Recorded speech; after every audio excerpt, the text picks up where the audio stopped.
আলাইকুম, সবাই কেমন আছেন? আমি হোমমেড ডিজাইন থেকে সবাইকে শুভেচ্ছা জানাচ্ছি। আমি নতুন একটা ডিজাইন তৈরি করছি। ডিজাইনটা হলো রান্নাঘরের অ্যাপ্রন।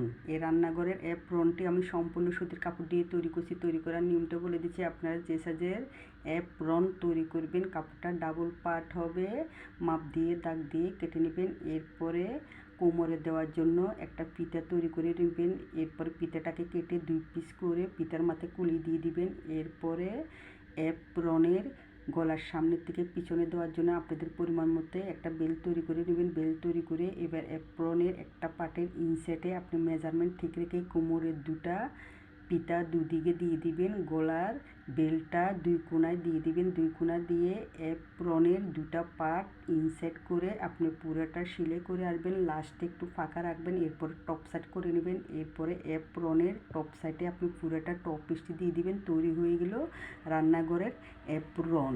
এই রান্নাঘরের অ্যাপ্রন ব্যবহার করবেন, আপনারাও সেফ থাকবেন, দেখতেও ভালো লাগবে। আমার ভিডিওটি যদি ভালো লাগে লাইক শেয়ার করবেন। সবাই ভালো থাকবেন। আল্লাহ হাফেজ।